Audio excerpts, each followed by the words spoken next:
Hi friends, welcome to our channel. இந்த channel நம்ம இப்போ என்ன வீடியோ பார்க்க போறோம்னா, ரீசெண்டாக தண்டகாரண்யம் அப்படின்ற ஒரு படத்துல இருந்து ட்ரெய்லர் ரிலீஸ் பண்ணியிருந்தாங்க. அந்த ட்ரெய்லருக்கு தான் இப்போ நம்ம ரியாக்ஷன் கொடுக்க போறோம். இந்த வீடியோ உங்களுக்கு பிடிச்சிருந்துச்சுன்னா லைக் பண்ணுங்க, ஷேர் பண்ணுங்க, சப்ஸ்கிரைப் பண்ணுங்க. அடுத்து இந்த வீடியோக்கு ரியாக்ஷன் கொடுக்கணும்னு மறக்காம கமெண்ட்ல போஸ்ட் பண்ணுங்க. இப்போ வாங்க வீடியோக்குள்ள போலாம்.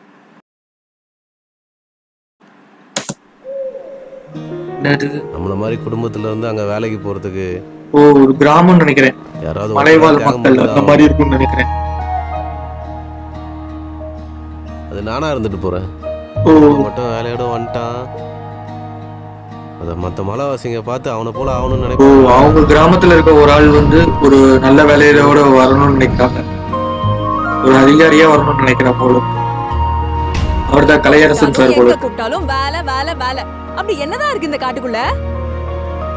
காடை வந்து தடிச்சா, மழை பெஞ்சா, குயில் கூனா, மயில் கத்தனா, ஒவ்வொன்றிலையும் ஒவ்வொரு நாளும் இந்த காடு எனக்கு புதுசு புதுசா தந்துக்கினே தாண்டி இருக்கு. காடுல வந்து எவ்வளவு சுத்தி பார்த்தாலும் புதுசா ஏதாவது ஒன்று எடுத்துக்கிட்டே தான் இருக்கும். ஏய், இரண்டாம் உலக போரின் கடைசி. இந்த படத்துல இருந்த டைரக்டர் போல இருக்கு. இந்த கேம்ப் நீங்க ரெகுலரா பாக்குற மாதிரி இல்ல. ஸ்குவாட் சவுதன் இந்த படத்தை பார்க்கும்போது தாக்கு பிடிச்சிட்டீங்கன்னா டானாக்காரன் படத்தை தான் ஞாபகம் வருது. எனக்கு தெரிஞ்ச அதே மாதிரி தான் இருக்கும்னு நினைக்கிறேன். பயப்படுவோம்டா. இன்னைக்கு நான் பெத்த புள்ள இந்த சட்டை போட்டு வரும்போது எனக்கு அவ்வளவு சந்தோஷமா இருக்கு தெரியுமா? ராவோட ராவா கோட்டையில உட்காந்துக்கின்னு புது புது சட்டம் போடுவீங்க. தூங்கி எழுந்து பார்த்தா நாங்க குற்றவாளியா? அவங்க ஊருக்கே திரும்பி அந்த பிரச்சனை வருது. எனக்கு இந்த படத்தை பார்க்கும்போது டானாக்காரன் படம் தான் ஞாபகம் வருது. ஏன்னா அந்த படத்தையும் இப்படிதான் ஹீரோ வந்து கஷ்டப்படுத்துவாங்க. இந்த மாதிரி ட்ரைனிங் வந்திருப்பாரு, அவருக்கு எதிராகவே நிறைய இது பண்ணிக்கிட்டே இருப்பாங்க. அவர் எப்படி வராரு அந்த மாதிரி இருக்கும்.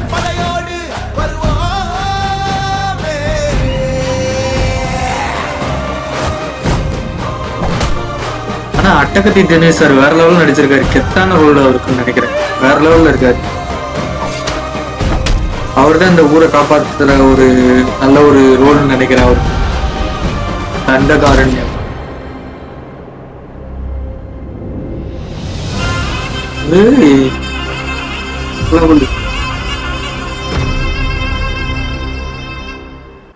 ஓகே, ட்ரெய்லர் பார்த்தாச்சு. ட்ரெய்லர் நல்லா இருந்துச்சு. பாரஞ்சித் சார் படம் சொல்ல தேவையில்ல, நல்லா தான் இருக்கும் கண்டிப்பா. ஏன்னா இந்த படத்துல வந்து 2 பேர் இருக்காங்க, தினேஷ் சாரு அப்புறம் கலையரசன் சார் 2 பேர் இருக்காங்க.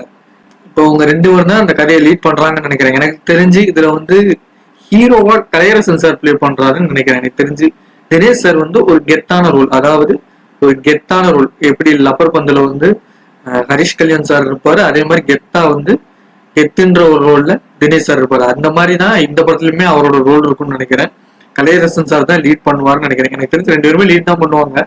அதனால கலையரசன் சார் தான் அந்த படத்துல ஹீரோவா போர்ட்ரேட் பண்ணுவாங்கன்னு நினைக்கிறேன். அதாவது இந்த ஸ்டோரி வந்து இந்த ட்ரெய்லர் பார்த்த வரைக்கும் என்ன புரிஞ்சிச்சுன்னா, அவங்க கிராமத்துல இருக்காங்க, மலைவாழ் மக்கள் கிராமத்துல இருக்காங்க. அவங்களுக்கு வந்து அநியாயங்கள் வந்து பல வருஷமா நடந்துகிட்டே இருக்கு. ஓகேங்களா? அநியாயங்கள், அதாவது அதிகாரத்துல இருக்கவங்க வந்து அவங்கள வந்து ஒதுக்குறது, அதுக்கப்புறம் அவங்கள வந்து கஷ்டப்படுத்துறது, இந்த மாதிரி பல அநியாயங்கள் அவங்களுக்கு நடந்துகிட்டே இருக்கு.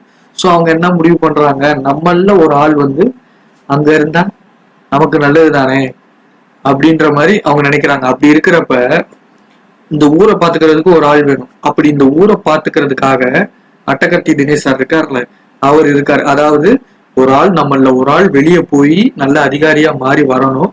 அது வரைக்கும் இந்த ஊரை நான் பாத்துக்கிறேன்னு அவர் அந்த ஊருக்காக அவர் வந்து காவலா நிக்கிறாரு. அதுக்கப்புறம் வந்து கலையரசன் சாரை வந்து அந்த இதுக்கு அனுப்புறாங்க, ட்ரைனிங்க்கு அனுப்புறாங்க. அந்த ட்ரைனிங்க்கு அனுப்புறப்ப அங்க நடக்கிற பிரச்சனைகள், அதாவது அங்க இருக்கும்ல, இப்போ வந்து நல்லா பணக்காரன் அப்படின்னு இருந்தா அவனுக்கு ஒரு மாதிரி இருப்பாங்க, ஏழைகள் அப்புறம் வந்து கஷ்டப்படுறவங்க அந்த மாதிரி போனா அவங்க ஒரு மாதிரி ஒதுக்கி வச்சே இருப்பாங்க. அதாவது நம்ம டானாக்காரன் படம் இருக்குல்ல, அதுலயே பார்த்திருப்போம். அங்க ஒருத்தர் வந்திருப்பாரு, அந்த சுப்பீரியர் ஆபீசர் மாதிரி இருப்பாரு, அதாவது அவங்களோட இன்சார்ஜ் மாதிரி இருப்பாரு. அவர் சொல்ற பேச்சை கேட்கறவங்களுக்கு மட்டும்தான் நல்லா சப்போர்ட் பண்ணுவாரு. சொல்ற பேச்சை கேட்கலன்னா அவங்களை எப்படியாவது அந்த ட்ரைனிங்கை விட்டே துரத்திடணும், அந்த மாதிரிலாம் பிளான் பண்ணுவாங்கல்ல. இங்கேயும் அந்த மாதிரிதான் இருக்குன்னு நினைக்கிறேன். அந்த இடத்துலதான் அந்த ட்ரைனிங்ல இன்னொருத்தர் இருக்காரு, அவருக்கு ஒரு கிளாஸ் வருது. அப்புறம் வந்து என்ன ஆகுதுன்னா, அவரும் ட்ரைனிங்கை முடிச்சுட்டு அந்த ஆபீசரா மாறிடுறாரு. மிலிட்டரி ஆஃபீஸர் நினைக்கிறேன், என்னன்னு தெரியல, ஃபாரஸ்ட் ஆஃபீஸரா என்னன்னே தெரியல. மிலிட்டரி ட்ரெஸ் தான் போட்டிருக்காரு, ஆர்மி ட்ரெஸ் தான் போட்டிருக்காரு. ஓகேவா? அந்த மாதிரி மாறிடுறாரு, அந்த ஆபீசர் ஆயிடுறாரு. இப்போ வந்து என்ன ஆகுதுன்னா, அவர் ஊர்ல இருந்து அவர் ஒரு ஆபீசர் ஆகி அவர் ஊருக்கு நடக்கிற அநியாயங்களையும் தப்பையும் தட்டி கேட்கறதுக்காக அவர் போனாரு. ஓகேங்களா? அப்படி இருக்க பட்சத்துல அது வந்து அவங்க ஊருக்கு எதிராகவே திரும்புது. அவங்க ஊருக்கு எதிராகவே திரும்புது. அதாவது இவர் வந்து அவ்வளவு கஷ்டப்பட்டு அவங்க ஊருக்காக ஆபீசர் ஆனது அவங்க ஊருக்கே எதிராக திரும்புற மாதிரி ஒரு சுச்சுவேஷன் அமையுது. அதாவது அந்த ஊரையே காலி பண்ணணும், இல்லாட்டி அந்த ஊருக்கே ஏதோ ஒரு பிரச்சனை கொடுக்கணும்ன்ற மாதிரி ஒரு இது வருது. அப்ப வந்து கலையரசன் சாரையே வந்து அவங்க ஊருக்கு எதிராக அனுப்புறாங்க. அந்த மாதிரி இருக்கு. அந்த இடத்துல வந்து கலையரசன் சார் என்ன பண்றாரு, ஊருக்காக அவர் நிக்கிறாரா இல்லாட்டி அவர் வேலை பாக்குறாருல அந்த வேலைக்காக அவர் நிக்கிறாரா, அதுதான் ஸ்டோரி. அவர் வந்து கடைசியில வந்து ஊருக்காக மாறிடுறாருன்ற மாதிரி தான் காட்டுறாங்க. ஏன்னா வந்து அவர் அவங்க ஆளுகளே எதிர்த்து சண்டை போடுறாரு. ஸோ ஊருக்காக மாறிடுறாரு. ஸோ இப்படிதான் இருக்கணும் கதை. எனக்கு தெரிஞ்சு இந்த ட்ரெய்லர் பார்த்த வரைக்கும் இந்த கதை இப்படி போக வாய்ப்புகள் இருக்கு. ஏன்னா வந்து இவ்வளவுதான் எனக்கு ட்ரெய்லர்ல புரிஞ்சிச்சு. அதாவது அவர் ஒரு ஊர்ல இருந்து போறாரு, அவர் வந்து ஒரு அதிகாரி ஆகணும்னு போறாங்க. ஊர்ல வந்து ரொம்ப நாளா கஷ்டப்பட்டு இருக்காங்க, அதிகாரத்துல இருக்கவங்களால ரொம்ப கஷ்டப்படுறாங்க. ஸோ இவர் ஒரு அதிகாரி ஆகணும்னு போறாரு, அங்க ட்ரைனிங் எல்லாம் முடிச்சுட்டு அங்க சில பிரச்சனைகளை சந்திக்கிறாரு. சந்திச்சுட்டு கஷ்டப்பட்டு முடிச்சதுக்கு அப்புறம் அவங்க ஊருக்கே எதிராக வந்து திரும்புற மாதிரி ஆகுது. அதாவது அவங்க ஊரை காவல் காக்குறது யாரு, தினேஷ் சார் காவல் காக்குறாரு.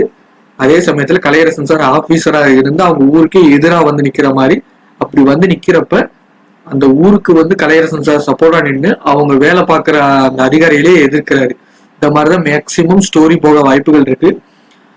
அப்படி வேற மாதிரி கொண்டு போக வாய்ப்பு இருக்கு. ஏன்னா வந்து இதுதான் நடக்கும்லாம் எதுவுமே கிடையாதுங்க. இது ட்ரெய்லர் தான். ட்ரெய்லர்ல வந்து அவங்க என்ன காட்டுறாங்களோ அது அப்படியெல்லாம் இருக்குன்னு சொல்ல முடியாது. ஏன்னா நிறைய படங்கள்ல ட்ரெய்லர் ஒரு மாதிரியும் இருந்துச்சு. ட்ரெய்லர்ல இருக்கிற சீன் தான் படத்துலயும் இருக்கும். ஆனா ட்ரெய்லர்ல ஒரு மாதிரி போர்ட்ரே பண்ணியிருப்பாங்க, படத்துல வேற மாதிரி போர்ட்ரே பண்ணி கொண்டு இருப்பாங்க கதையை. ஓகேங்களா? அதனால இதையெல்லாம் வச்சு ஒரு கதை வந்து நம்ம சொல்லிட முடியாது. இது வந்து சும்மா கெஸ் தான். இதுல பார்த்ததை வச்சு எனக்கு தோணுதான் நான் சொல்லியிருக்கேன். ஓகேவா? இதுவே படமா இருந்தாலும் இருக்கலாம், இல்ல வேற கதை இருந்தாலும் இருக்கலாம். ஓகேங்களா? சரி, ஓகே. இந்த படமா பாத்தீங்கன்னா உண்மையிலேயே நல்லா இருக்குன்னு தான் நினைக்கிறேன். ஏன்னா வந்து லாஸ்டா அட்டகத்தி தினேஷ் சார் நடிச்ச படங்கள் எல்லாமே ஒரு நல்ல கதைகள். அப்புறம் வந்து எக்ஸாம்பிள் நல்ல கதை. அதே மாதிரி இதுவுமே ஒரு நல்ல கதை மாதிரி தான் தெரியுது. பாரஞ்சித் சாரும் நல்லா எடுப்பாரு.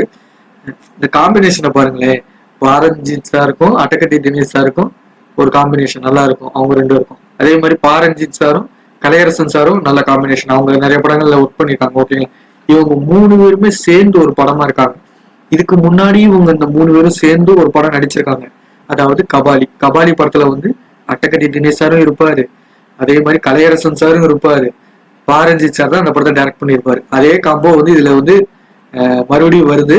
ஆனா வந்து என்ன, அதுல வந்து எல்லாருமே சின்ன சின்ன ரோல்ல இருப்பாங்க. அட்டகத்தி தினேஷ் சாரும் சரி, கலையரசன் சாரும் சரி, சின்ன சின்ன ரோல்ல இருப்பாங்க கபாலி படத்துல. ஆனா இதுல வந்து இவங்க தான் 2 பேரும் தான். ஆனா இதுல வந்து இவங்க 2 பேரும் தான் இந்த கதையவே லீட் பண்ணி கொண்டு போறாங்க. ஓகேவா? எனக்கு தெரிஞ்சு இந்த படம் நல்லா இருக்கும்னு நினைக்கிறேன். ஏன்னா வந்து ஒரு கிராம ரீதியா ஒரு மக்களோட கஷ்டத்தை வந்து எடுத்து கூடுற ஒரு கதையா இருக்கிறதுனால இந்த கதை நல்லா இருக்கும்னு நினைக்கிறேன். மற்றபடி இந்த படத்தை வந்து தியேட்டர்ல பார்த்தா தான் தெரியும். அதாவது செப்டம்பர் 19 தான் ரிலீஸ் ஆகுது. எல்லாரும் போய் இந்த படத்தை தியேட்டர்ல பார்ப்போம். தியேட்டர்ல பார்த்தா தான் இந்த படம் எப்படி இருக்குன்னு நமக்கு தெரியும். ஓகேவா? இந்த வீடியோ உங்களுக்கு பிடிச்சிருந்துச்சுன்னா லைக் பண்ணுங்க, ஷேர் பண்ணுங்க, சப்ஸ்கிரைப் பண்ணுங்க. மறக்காம அடுத்து இந்த வீடியோக்கு ரியாக்ஷன் கொடுக்கணும்னு கமெண்ட்ல போஸ்ட் பண்ணுங்க. பாய்.